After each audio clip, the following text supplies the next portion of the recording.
తెలుసుకోవాల్సిన అంశాన్ని వీధి పాలు చేస్తున్నారు. ఇది సరైన విధానం కాదు అనేది రైట్ ప్రజలు భావిస్తా ఉన్నారు. రైట్ సుధాకర్ రెడ్డి గారు, పూర్తిగా ఈ విధంగా అంటే ఏదైనా గతంలో మనం చూసాం, అంటే వాళ్ళ అబ్బాయి పెళ్లికి సంబంధించి కూడా పత్రిక ఇవ్వడానికి వెళ్ళినటువంటి సందర్భం, ఆమె కట్టుకున్న చీరకు సంబంధించి పసుపు కలర్ చీర కట్టుకున్నారు, చంద్రబాబు నాయుడు గారితో చేతులు కలిపారు.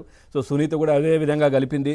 సో ఈ విధంగా వివేకానంద రెడ్డి హత్యను ఈ విధంగా మాపై నెట్టే ప్రయత్నం చేస్తున్నారు వీళ్ళందరూ కలిసి. ఇట్లా కామెంట్స్ అటువైపు.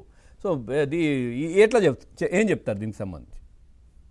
పవన్ గారు, ఇందాక సుబ్బారావు గారు చాలా స్పష్టంగా చెప్పారు ఆస్తుల విషయం. అవును అవును. ఇంకా రెడ్డి అన్న గారు మళ్ళీ మాట్లాడతారు.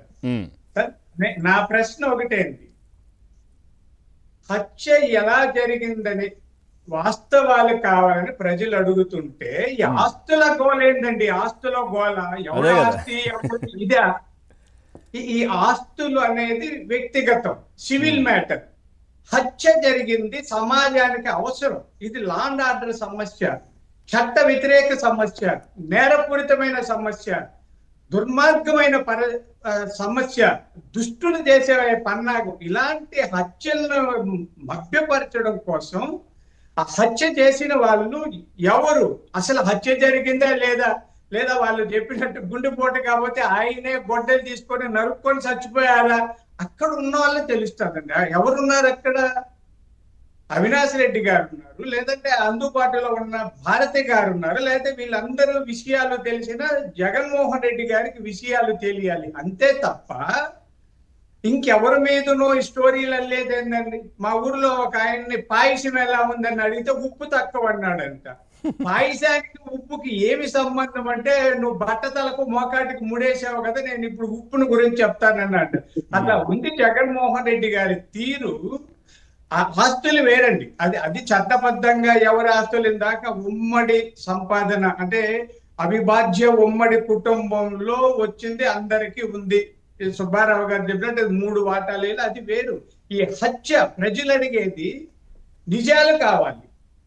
ఒక మాజీ ముఖ్యమంత్రి తమ్ముడు, ఒక మాజీ ముఖ్యమంత్రి అంటే ముఖ్యమంత్రి బాబాయ్ హత్యకు గురైతే, అందులో ఆయన ఎంపీ, ఎమ్మెల్సీ, ఎమ్మెల్యే ఇన్ని పదవుల్లో జరిగిన ఒక ప్రముఖ నాయకుడు హత్య జరిగితే ఇప్పటి వరకు దిక్కు లేదు. దానికి ఆస్తులకు ముడిపెడుతున్నారు.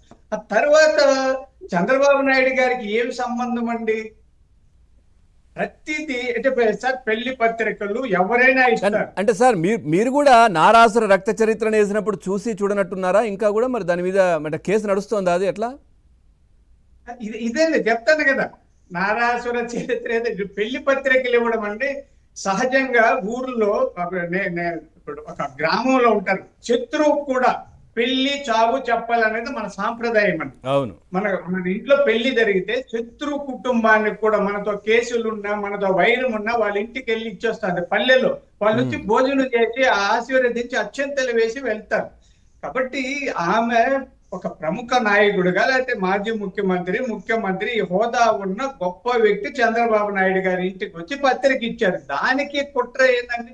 ఎవరెవరికైనా ఇస్తారు, సంస్కారహీనులు ఎవరేమో కానీ సభ్యత సంస్కారం ఉన్న వాళ్ళు ఎవరైనా శత్రువుకు కూడా పెళ్లి పత్రిక ఇస్తారు. ఏదైనా శుభాకాంక్షలు తెలుపడము, పత్రికలు ఇవ్వడం ఇదంతా కామన్ కదా సార్. ఇప్పుడు గతంలో జగన్మోహన్ రెడ్డి గారు పుట్టినరోజు సందర్భంలో చంద్రబాబు నాయుడు గారు అసెంబ్లీలో వెళ్ళి విజ్ చేశారు కదా, దగ్గరికి వెళ్ళి కూడా.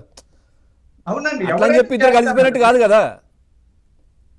రాజకీయం అనేది వ్యక్తిగతం కాదండి. రాజకీయము సమాజపరమైంది, అభివృద్ధి పరమైంది, సంక్షేమ పరమైంది, సామాజిక స్పృహ కలిగింది. అంటే జగన్మోహన్ రెడ్డి గారి దృష్టిలో ప్రతిదీ అంతే అండి. ఆయన అడిగింది కాక ఇంకోటి చెప్పడం, తన పార్టీ కార్యకర్తలు లేదా వాళ్ళని ఉపయోగించుకొని బూతులు మాట్లాడించడం ఏందండి? బూతులు చెప్పండి సార్, దాని కంట్రోల్ ఎందుకు చేయడు జగన్మోహన్ రెడ్డి గారు? ఎందుకంటే వాళ్ళకి సంబంధించిన క్యాడరు లేదంటే వాళ్లే కదా చేసేది. సో ఇది తప్పు, ఇది ఇట్లా చేయొద్దు అని ఎందుకు చెప్పరు?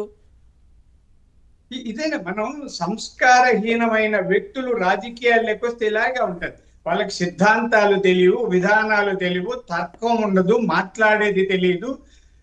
ఆ, ఆ, ఆ వివరించడం అసలు తెలియదు. దాన్ని మసిపూసి మారేడుకాయ చేయాలి, దారి తప్పించాలి, డైవర్ట్ చేయాలి. డైవర్ట్ చేయడానికి ఇంకొకరి మీద బురద జల్లాలి, వాళ్ళు బురద కడుక్కునేటప్పటి వరకు వీళ్ళు ఉండాలి. ఇదే టెక్నిక్ ని జగన్మోహన్ రెడ్డి గారు అప్పటి నుంచి ఇప్పటి వరకు ఆచరిస్తున్నారు.